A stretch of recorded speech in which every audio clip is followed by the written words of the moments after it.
Ahoj všichni, vítám vás u dnešního videa. V tom se společně podíváme na nůž Asus od společnosti Hydra Knives. Jdeme na to.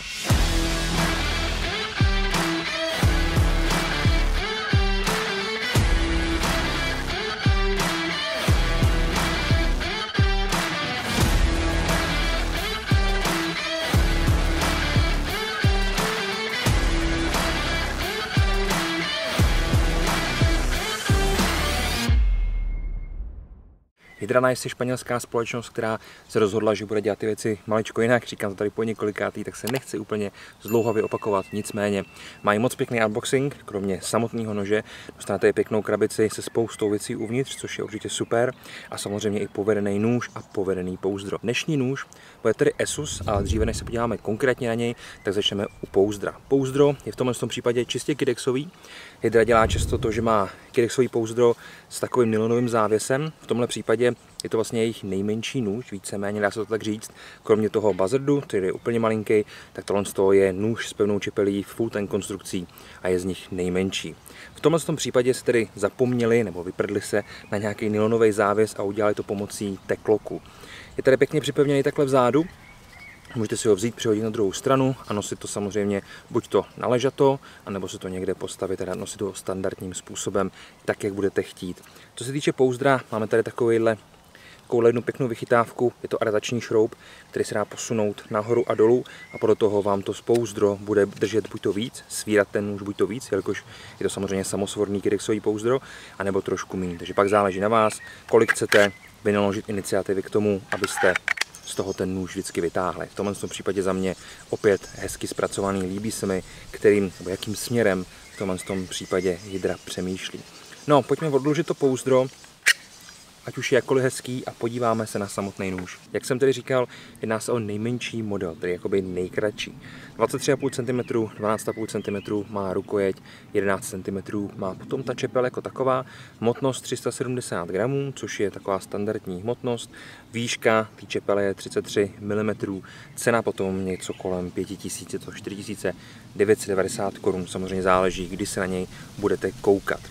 Je to velice univerzální nůž, líbí se mi tou konstrukcí, jakým způsobem je vlastně tvarovaný. Můžete ho nosit ať už pro nějaký taktický účely, tak samozřejmě i do lesa, jelikož je to standardní drop point konstrukce s full tank protažením, takže úplně v pohodě.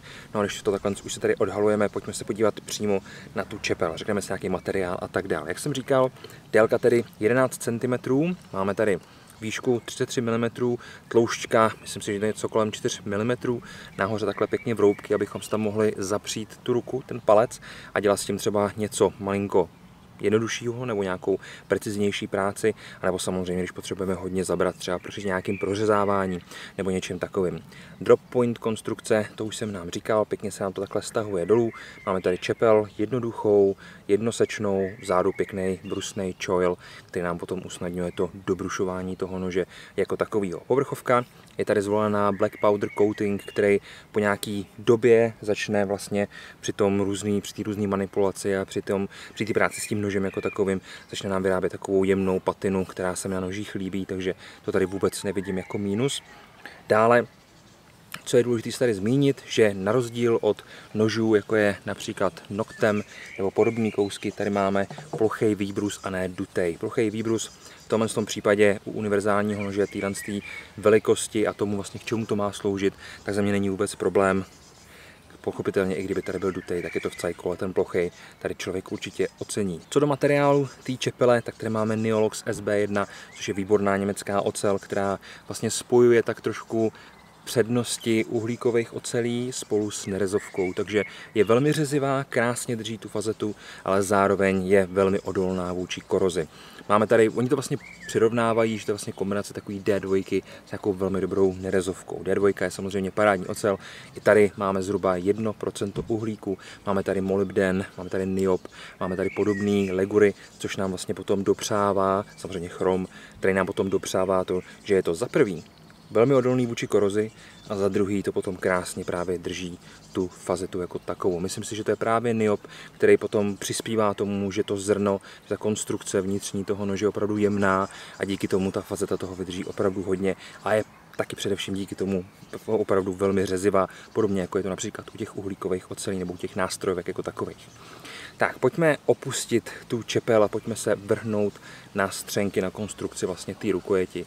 Jak je tady vidět, tak krásně mi to vlastně zapadne do ruky. Máme tady hluboký first finger groove, takový ten první, vybrání na ten první prst. Co se týče vyvážení, tak ho máme vlastně trošičku převážený dozadu, to znamená většinu hmotnosti držíme v ruce, takže můžeme s tím krásně operovat. Asi bych byl trošku radši, kdyby to bylo někde na půlce, ale u z těch jakoby menších čepelí to není úplně zase tak důležité jako potom u těch velkých. Takže tady to máme vlastně trošku převážený a dejme tomu, že ten bod je zhruba na tom prostředníku, na tom místě, kde budete mít prostředník. Je krásně vidět, se mi to vejde do ruky, ještě tady mám trošku místa, zhruba 1,5 až 2 cm, takže pro lidi, kdo mají větší ruku, úplně v pohodě se tam vejdou.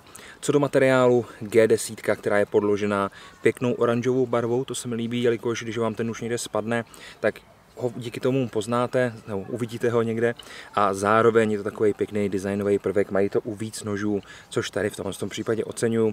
Ta G10 je hladká, není úplně nějak dobrušovaná, není tam na tom udělaná žádná rybina, nic podobného.